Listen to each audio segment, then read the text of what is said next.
Welcome back to Bachman's Garage. Got some exciting updates for you today. Also wanted to say before I started off, I still got the free F-150 here. We've made some front end modifications, make sure we don't hit any deer with it. S10's still kicking around and Caballero's in the garage where it belongs. So let me show you the new project. I'm pretty excited about this. Forgot to mention, the free F-150 is no longer for sale.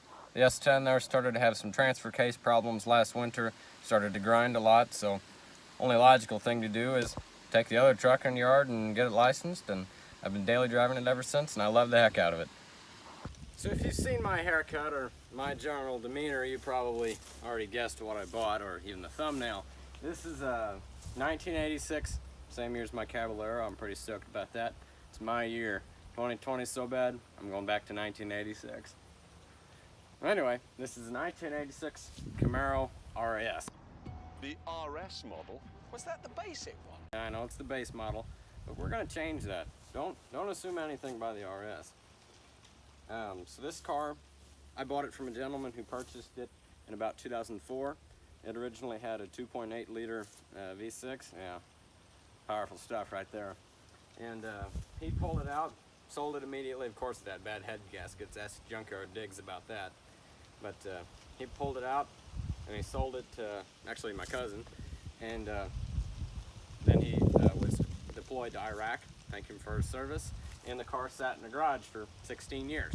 So one day he decided to pull it out, and I saw it sitting in his yard. I stopped and asked, and a couple of signatures and some exchanges of cash funds, and it's mine now. Sadly, the hood didn't spend the 16 years in the garage. It was out in the yard, but that's all right. It needs a cowl hood anyway. So I'm pretty excited. I'll give you a walk around. It's actually pretty clean. Now, one thing you've noticed is we've got it on the north, or the back side of the garage, where Mom can't see it coming to and from work. She doesn't care that I bought it, but she'd think we're just a little bit white trashy if there's a Camaro and multiple tractors just hanging around in our yard. So it's back here, out of sight, out of mind. 2.8 liter V6 is long gone. I actually know where it is. It's in an S10 sitting behind a barn, but we're not worried about that. So thankfully, when he pulled the motor, he left all the wiring intact. The engine harness isn't here, but I don't really care about that. He didn't cut any connectors. He did it right. If you guys are gonna pull motors, please do that please do it like that. It saves me a lot of trouble. So there are some missing pieces. Oh no, the factory scoop's gone. It'll be all right. We'll get past that. One thing we're pretty excited about is it's got the, I don't know what model wheels you call these. It's got Z28 on the hubcaps, but I know that's baloney. And it's got these BF Goodrich tires that, oh yeah, that's good. We'll drive that to State Tech. All right. And I'm sure I'm gonna have to put heavier springs in the front, because when I throw a 350, oh, gave away my plan there. Anyway, when we throw a Vortec 350 in there, she's gonna sag down a little bit, kind of like the passenger side of Zip Ties and Bi-Splies pickup after old 110 Tanya has some KFC in there. You guys go check him out. These seats right here are one of the main reasons that I purchased this automobile. I came to look at it with my dad, swung the gigantic door open, and I saw these in here, and I knew it was perfect. So let me give you a little tour. Yeah, the floor is dirty here because I've been getting in and out making race car noises, but you don't need to worry about that. It's got some aftermarket gauges in it. I'm assuming that's 126,000 miles, because the engine had blown head gaskets, and you know, it's 34 years old.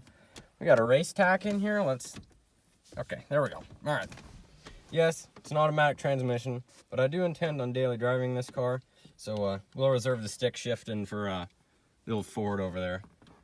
And I did not know that Camaros do not have glove boxes. What's that all about? There's room for it.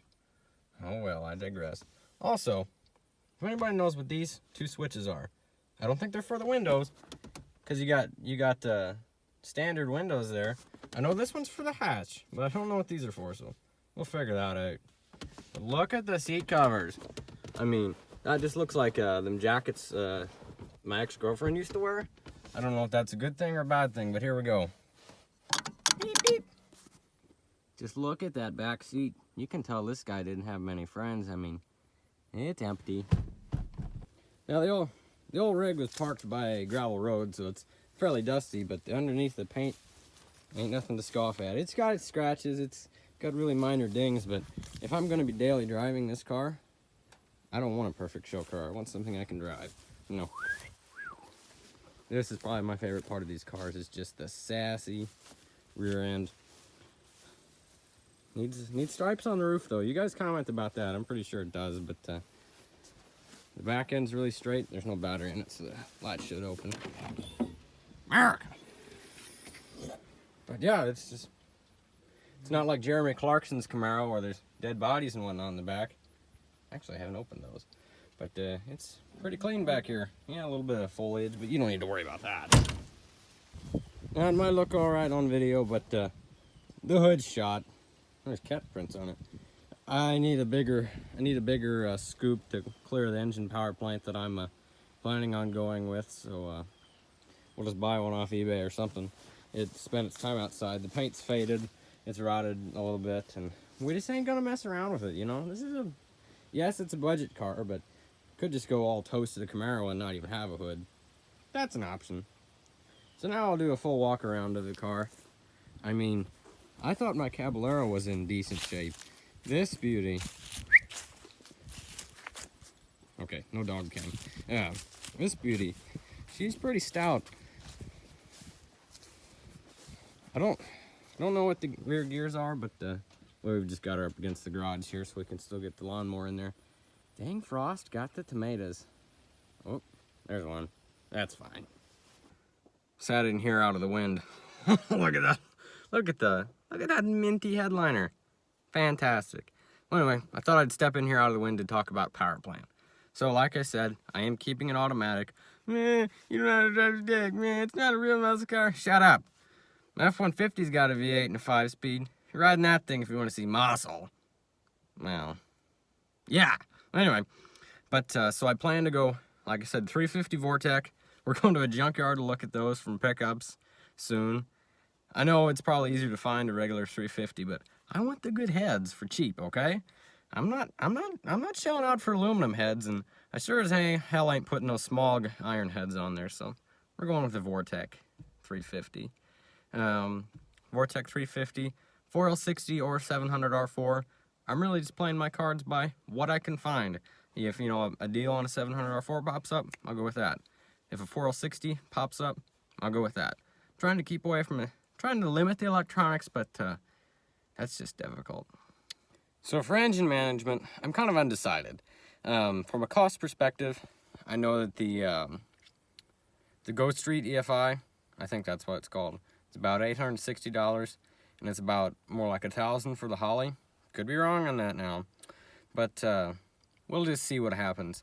I'd like to go with Holly, because then if I get an electronic, a digitally controlled transmission, I could use the Holly to control that. But you could also do that with the Ghost Street 400 horse EFI. But we might end up going with the Holly, because nothing against Ghost Street.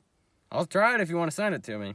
But I think Holly it goes farther. And yeah, it's just a 350, but I do want to be able to manage it. And so why not go with a carburetor? Well, I'll be honest with you. I'm a young whippersnapper, and I don't know a whole heck of a lot about carburetors. And I'm sure I could learn, but at the end of the day, I don't think that I could manage and keep a carburetor tuned well to achieve the economy that I'm wanting out of this vehicle, like I could with a EFI setup. Do the brakes work? Oh my gosh, it's doing something.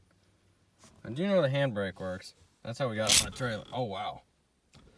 That's race car stuff. Okay. Do I know what these wires go to? No. Well, thank you guys and gals for watching. I hope you're as excited about this project as I am. I hopefully will be finding parts for it, and winter time's kind of my off months, you know, from farming, so should be able to have a lot of time to put towards it, build up a nice little small block, and get her on the road by the time I graduate. We'll see. So thank you for watching. I hope you have a good day, and God bless all of you. See you next time.